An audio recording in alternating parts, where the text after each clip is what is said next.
Hello, and welcome back to the Irish Tennis Updates podcast. And welcome back to another look at all of the Irish tennis action around the world over the last 2 weeks, and in particular, all the action in the US college tennis system. Now, before we get into this week's updates with Mark Finnegan on all the college action, you may have noticed that this episode is a little bit longer than usual, and that's because, as well as talking to Mark, I've also caught up with Dave Mullins, who is very heavily involved in the US college tennis system. He's another former guest on the podcast, so if you do want to learn a bit more about Dave or about Mark, who's also been on the podcast, do listen back to learn a lot more about them. But I've been talking to Dave and getting a little bit of context for the college tennis season, the structure of the season, the structure of the competitions throughout the year. And there's a few questions that I had on my mind about the US college tennis system. I talked to Dave and he gave some really good answers. So I'd really encourage you, if you do have any questions or anything more you'd like to know about the US college tennis system, to listen to that. Starts about around the 21-minute mark of this episode. So do stick around to listen to that. And now let's get into the updates with Mark and then Dave. Here we go. Well, firstly, just welcome back. How are things with you? Very good, very good. Yeah, it's been quite 2 weeks, but hasn't been quite over in the States, I'll tell you that. This time of the year is spring break time, and a lot of tennis matches have been played in the last 2 weeks. So excited to give you guys an update on what's been going on. Yeah, let's jump into it. We're gonna start with the guys this week. So what updates do you have for some of the guys playing the last couple of weeks? Yeah, absolutely. Let me start off, and we'll kind of mix them up again with the Division 1, Division 2 and NAIA players. But we'll start again with Thomas Brennan. Thomas has continued to perform very well. He's been playing a 2 in the lineup still, mostly for Butler, and has played. They played a ton of matches lately, but still only about 6 total matches with a record of 3-3. But Thomas has actually won his last 3 singles in a row, which has been great at the 2 spot. Oisin Schaefer's team, still tough record at 3-8, but again, finding good form at this time of the year. He's won his last 2 matches at the number 2 singles position against Portland and Portland State. So that's great to see him winning at the top of the lineup. Never easy. And then moving on to D2 Coker College, Sean Keane. Sean's team, again, having a tough year, similar to Oisin's. They're off a 2-8 start. But Sean actually leads the team with singles and doubles victories. So that means he's got winning records, and he's the team leader with singles and doubles wins. So that's very good for Sean, personally. Matthew Saunders' team, 5-5 record right now at the moment in D2 at Tiffin University. Matthew's been playing a little bit at number 6 in the lineup and has won his last few matches in a row. So it's good to see Matthew finding some good form. Great to see Mark Griffin back in the lineup again. It seems like their team is back to a full strength 6 players in the lineup. As a result, it seems like they're starting to win again. And their overall team record right now currently stands at 11-8. And Mark has been playing back in that 3 spot in the singles position and has won his last 3 matches. Keane McDonald continues to show some great form for North Dakota. They were down south for spring break. They played a couple of teams outdoors, which is always tough for them. He's been playing at the number 3 singles spot and has been up to number 1 in the doubles lineup now. Singles record is at 7-2 right now at the moment, and was named, I think, a 2nd time player of the week in their conference. That's a really big reward for him. So well done, Keane. Moritz Stens are finally getting some tennis played down in Rollins College the last couple of weeks. They've had a few postponements and hadn't started their season. They've played a couple of highly ranked Division 2 universities, and Moritz has played at the number 6 spot. The team is currently 0-2, hasn't had one of those wins against those ranked Division 2 universities. Carl Butler's team have clawed their way back to an 8-7 record with Gardner-Webb University. Carl actually dropped out of that singles lineup at the moment, but the team is finding some good form. I think they've won their last 3 in a row, and have actually won 2, I think, or 3 in conference already. Christian Duffy, poor guy. They had tons of matches postponed in the last couple of weeks in Stonehill College. Again, in the Northeast, the part of the country is probably having the most difficult time starting. He has basically not played a match this year, and it's not looking good that they maybe won't play for a while.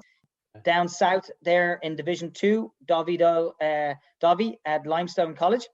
Again, good showing from him. His team is 5-3 team record.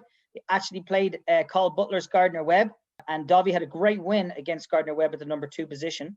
And he's won his last 4 matches in a row. And his brother's playing currently at number 5 position, and they're playing doubles together. So Dovey's having a very good season, it looks like there. beating a number two at the number 2 position, beating a Division 1 team with Gardner Webb. Fergus O'Rourke's looking pretty good again at Spring Hill College, playing some good tennis. Team is struggling, 2-7. Fergus is playing at 2 in the lineup. They played 2 big heavyweights in Division 2, University of West Florida, who's won several national championships, and Auburn University Montgomery, which has also won several national championships in NAIA, but are now Division 2.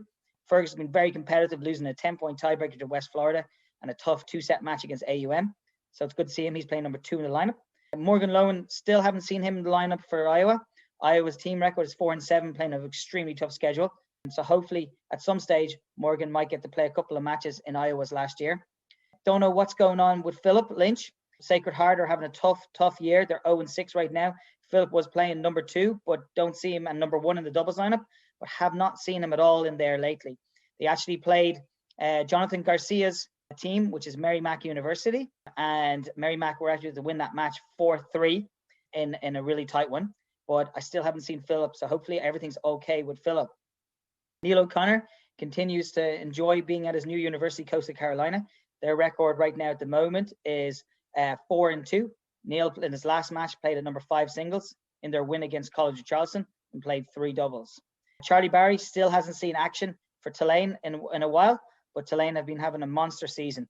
Wins over LSU, Auburn, and Memphis in the last couple of weeks has put their record at 10-5. They're looking really good to be one of the top teams in the country this year. Again, there we spoke of Jonathan Garcia's Merrimack, who played Sacred Heart, a new Division 1 university Merrimack is. Their record is 2-4 right now at the moment. Jonathan's been playing number 3 singles for them. Finley McFadden, who we spoke about last week, his record is right now at the moment is 2-1 in singles, 2-4 in the doubles lineup at number 3 position. Team is currently ranked. Team is currently 5-4 record, but haven't seen Finley in the lineup recently. So that's pretty much all the guys, Adam, for this week. Yeah, it's great to hear. Obviously, you mentioned a couple of those matches between different colleges that have Irish players, and I think it's great to see when the Irish players get to play each other's teams, and it really just shows how much there is going on for the Irish players. I think that's great. Yeah, and it's funny. I was talking to one of the players who actually played another Irish team was like, did you get a chance to chat to them much and get to catch up? And it's crazy with this year. It's like they said, Mark, you know what? It was really, really hard because we're so segregated during the match time from the start to the finish because it got so many protocols with COVID-19 that they really haven't had much of a chance apart from just a quick how's it going, So it really is a really unique year, and what I think they've done a really good job in America is of making sure that they're able to play tennis safely and keep this college season going and play lots of matches.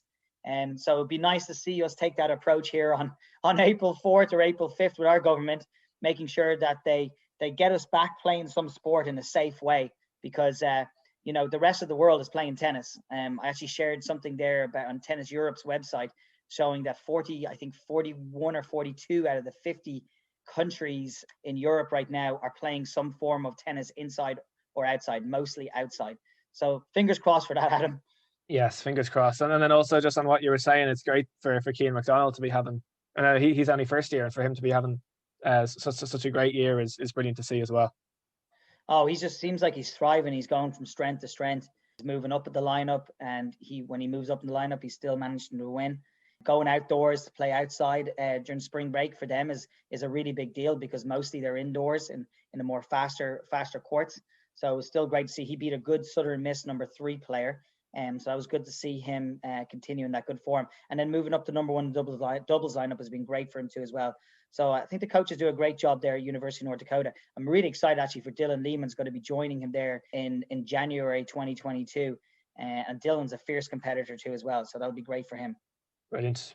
And now just to move on to some of the girls, I guess to start with the West, what action has been going on over there? Okay, so we actually had a rematch in the West here between the Seoul and Lolo Lida. They actually played the same Utah State that Zara Ryan plays for again. So it was a rematch this time at Idaho State. And this time Utah State took the win. So they got a bit of revenge. But good news for all the Irish players there. Lola is off to a great start. We talked about last time out. She's 7-2 in singles right now. And they're 7-1 in doubles. And I think they've moved up to number 2 in the doubles lineup. They won their doubles match against Zara at number 2 position, I believe, or number 3 position.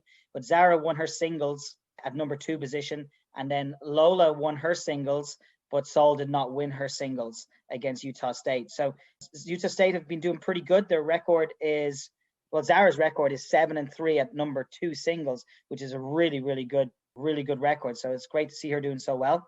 And then, as I said, Sol's record, I think, is right now is about 4-3 at the number 4 position. So all those 3 girls doing really well. Shauna Heffernan, currently playing right now number 5 position. Her singles record is 5-3 in singles, and an impressive 6-2 in doubles at the number 1 spot. So it's been great to see her thriving in doubles. It seems like she's getting a bit more form there. I think she's won 2 or 3 in a row in singles now. So, and then Sophia Dervin's team, they've had a little bit of a roadblock here. They've started conference schedule. They've had a very tough last 4 opponents, playing UCLA, USC. Sophia's still impressive with a 7-2 singles record. And basically the team is still riding a great win over Cal Berkeley, which was number 12 in the nation at that time. But they've actually lost their last 4 against USC, UCLA. I can't remember the other ones, but all those top Pac-12 teams. Shauna Casey, great to see her get her first win in singles and doubles, and the team got their first win of the season. Cara Courtney, I see her back in the lineup again. She's grinding on the number 6 singles and number 3 doubles again. Hopefully she's doing okay with her body and her injuries, but it seems like she's hustling as best she can. The record is 6-2 as the team there. So San Francisco are doing pretty well. And that right there is for out west. Right, and it is great to see, as you say, Carr is still playing and kind of fighting through the injury she has. But to move on to the south, I know that among others we have Georgia Drummy. So what updates do we have for those players? Yeah, so Georgia Drummy at Duke has played. It seems like they've played a ton of matches lately. Their record is 10-3 right now at the moment. Now they've had some good. They had a rematch there with Georgia Tech. I know earlier on in the year they'd lost a really tight one. Georgia Tech took this one again from them, and then they had a couple of wins over some of their conference opponents. But then they played a very good University of North Carolina Chapel Hill team and did not get the win there. Did not see Georgia in the lineup for that match, but she's played in some of the other matches. Her record is still at the number 2 position, is 9-2, and she's ranked 29 in the nation currently, which is a very, very high national ranking. So, that's really great to see her doing so good as an individual. And the team continues to excel, and they'll be in the hunt for at least a quarterfinal, maybe appearance in the NCAA tournament this year. You'd think so. Jessica Lehman, Presbyterian. Jessica's finding some good form. I know the last time we talked on the podcast, it seems like she's continued that good form. Team is still struggling at a 3-10, but she's moving up into 3 in the lineup like we talked about last week. She's actually currently on a 3-match win streak, including a great win over Marshall. Ali O'D's team is having a great season. They're 10-3 right now as a team. Her record, Ali, has been doing very good in doubles, 7-3 in doubles, mostly at the 2 position. I didn't see her in the singles lineup this week, but before that, she'd been playing at the number 6 position in the lineup in singles.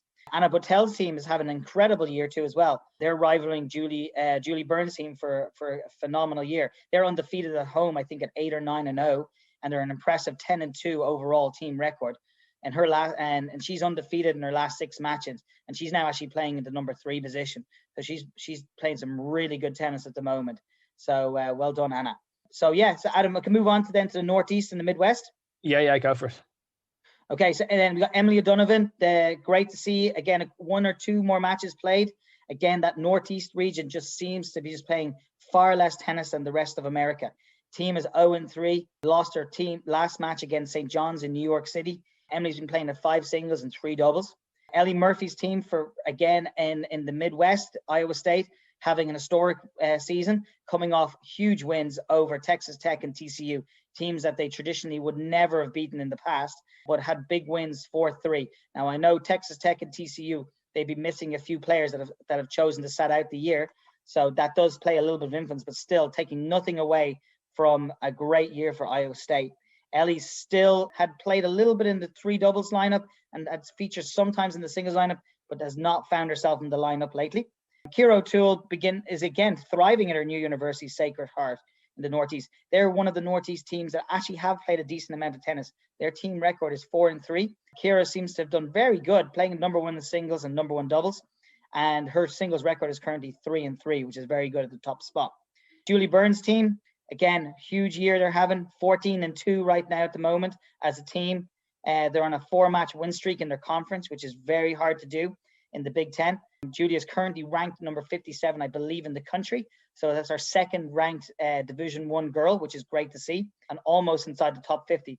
So if she can keep that ranking like in around that, she should hopefully make what's called the Ncaa individual singles tournament.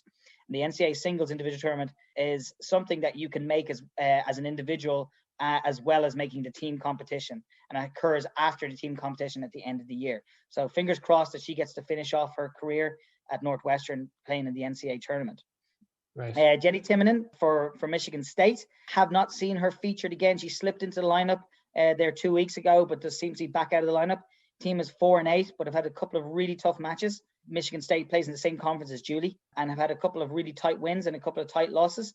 So it seems like the team is doing good, but hopefully Jenny can keep pushing the lineup there, and if she does get in, have some success. Lucy Octave's team is doing very well. Xavier, 9-1 team record, had a great win against Cincinnati, which I know is a rival for them because they're in a very similar part of the country and area and city.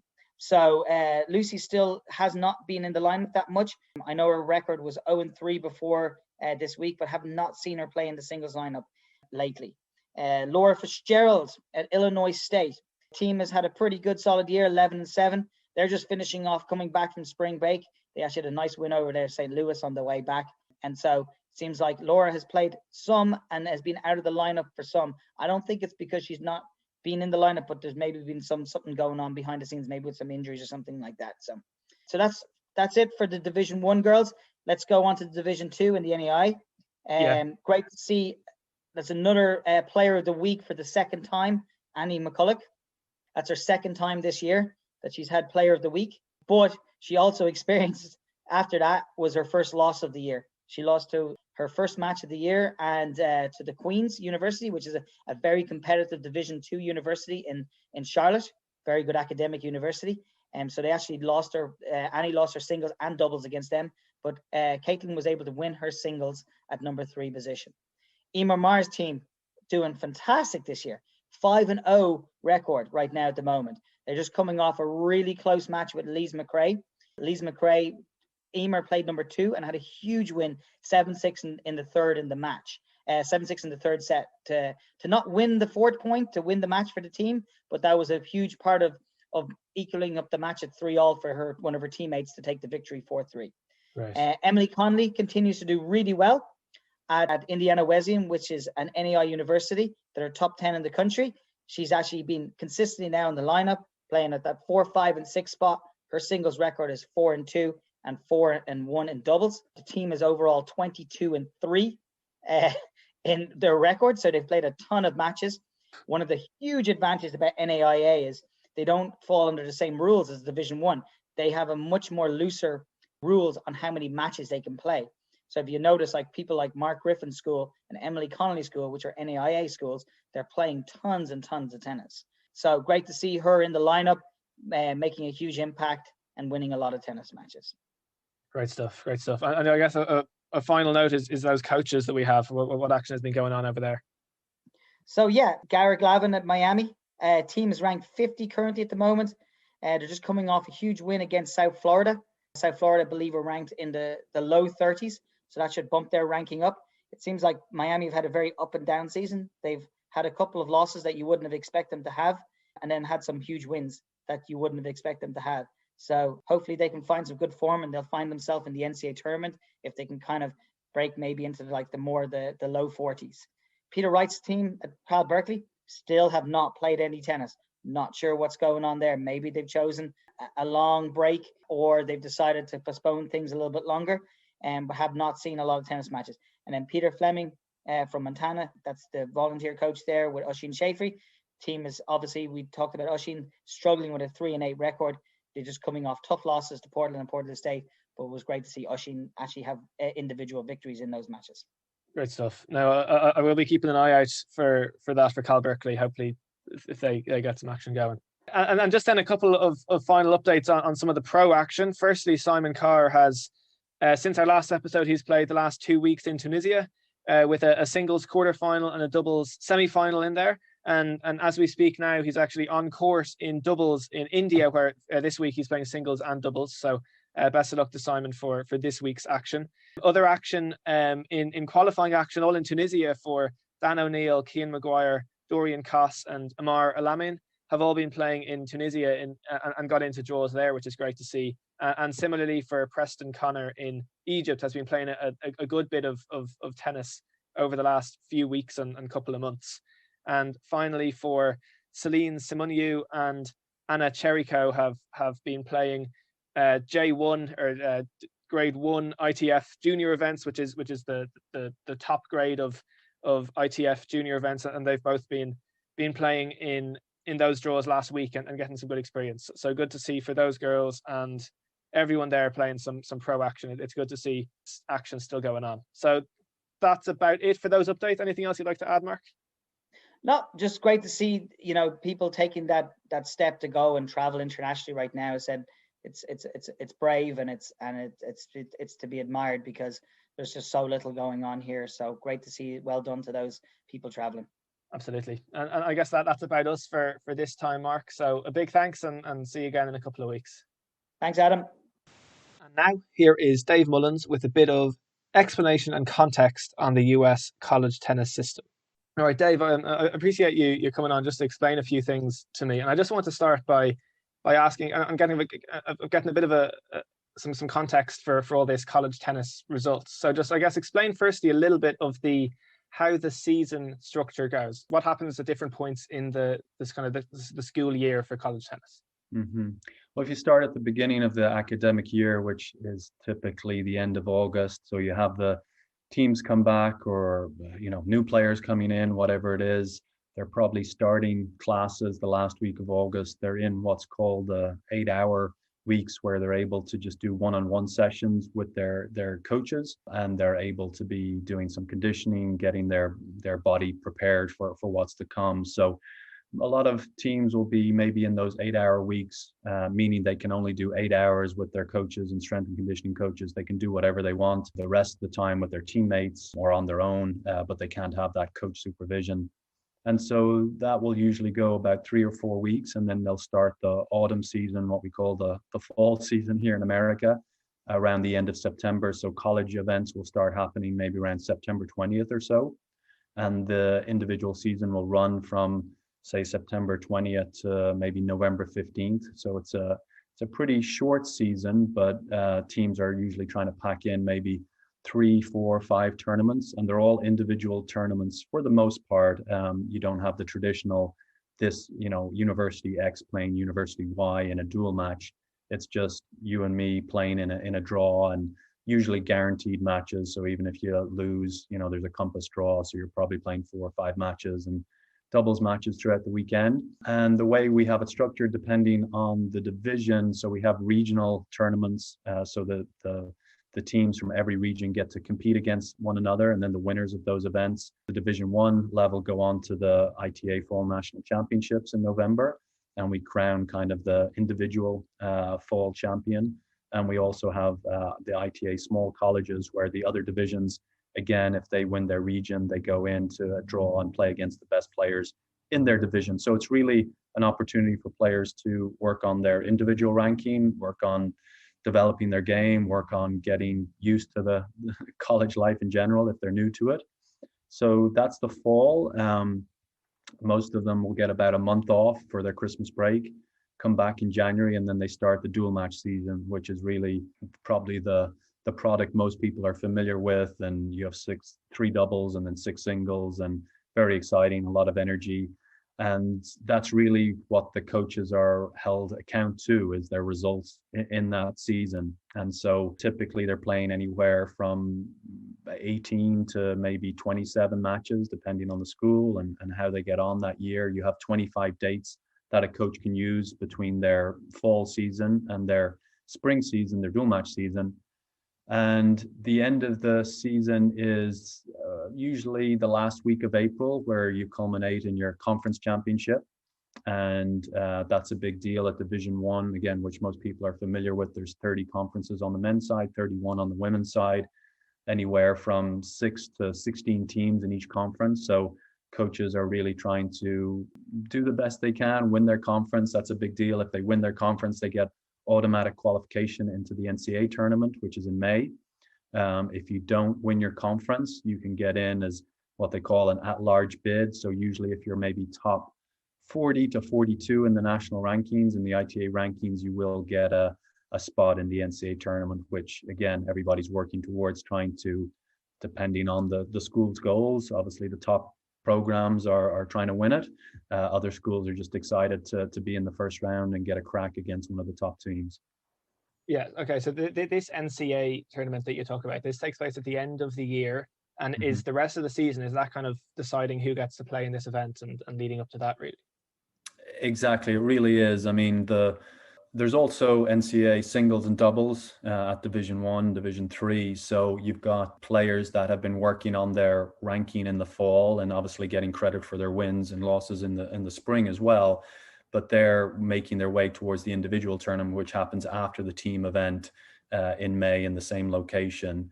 So, but yes, that's really kind of the holy grail right now. We have March Madness going on, which is the basketball tournament. And the tennis tournament's very similar, 64 teams, regional play the first couple of rounds. Then you meet this year, because of COVID, all the teams will come together for the round of 16 onwards. But in the last few years, that's actually been changed to just the quarterfinals onwards, and then the singles and doubles tournament after that. And how long is the NCAA tournament at the end of the year? Yeah, it's a lot of controversy around that. A lot of people feel like it's a little bit too long. If you've 1 year, I had the team made the quarterfinals of the NCAA tournament, and then we had a doubles team win the NCAA event. I was there for 15 days.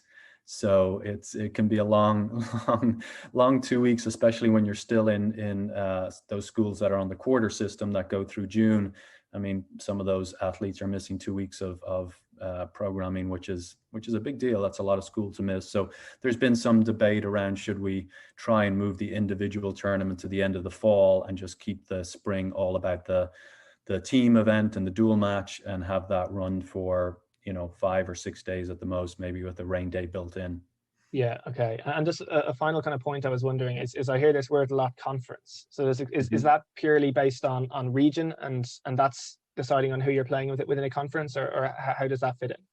Yeah, traditionally the conferences were done more regionally, and then there's a huge, I guess, investment in TV money, especially into basketball and football, and they started redrawing a lot of the conferences, and that's still ongoing.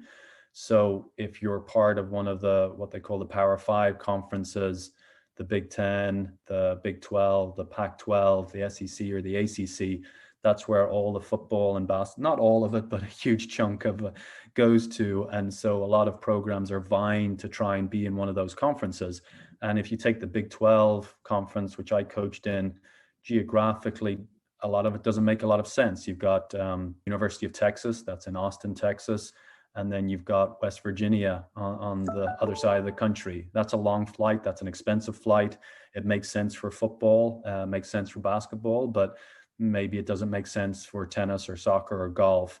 And so again, there's a lot of discussion right now around are conferences even necessary for non-revenue sports? And should it be done more on a regional basis? But as the model sits right now, you've got these conferences, you've got a big geographic spread. Some of the conferences, you do have to play your other conference opponents, either home or away. So if we play home this year, we're away next year, and let's say there's 11 teams in your conference, so you play 10 matches in conference, and then you'd play them in a conference tournament as well. So those 11 teams would then play in the conference tournament, and it's just knockout. And last team standing is the winner. So the conferences, yes, it's, and I don't want to say some of them make sense geographically, and some of them don't. So it is something that everybody's looking at right now, whether it's the NCAA, whether it's the USOPC, whether it's the ITA. I think there's some shifts there that might come in the years ahead of us. Yeah. And just my final question for now is, so just to put into context all the results that kind of Mark is touching on in these episodes of the Irish players. So the results going on the last, say, month, the next maybe month to come. All of these, what's the big significance of these results? Is this totally for NCAA tournament? What exactly is the significance of these matches ongoing at the moment? Well, the ITA, which is the organization I work for, the Intercollegiate Tennis Association, we are responsible for rankings. So we're one of, I think we might be the only college coaches association that runs rankings for the sport. And the NCAA actually takes our rankings and does their draw based on our rankings. So the rankings are a big deal for coaches because, especially in recruiting, so again, we'll take the Division I level. If you've got 250 schools, and you're 67 and the other team, the person's looking at is 107, well, they might think, oh, well, this team's higher ranked, they must be the better team or better coach. That's not always the case. It just depends on the year, obviously. But everybody is working towards having the highest ranking they possibly can. Some won't play in the NCAA tournament. Most of them won't play in the NCAA tournament, but they definitely want to keep their ranking as high as it can, and every match counts towards their ranking. And even, there's within the algorithm, things like road wins and top 10 wins and things like that are weighted more heavily. And so we traditionally start the season with a coaches poll. So the coaches decide, we have a subcommittee that gets together and works through the various different teams and who are the new players, who are the players that they've lost, and come up with a coaches poll. But typically around February, we move over to the computer rankings.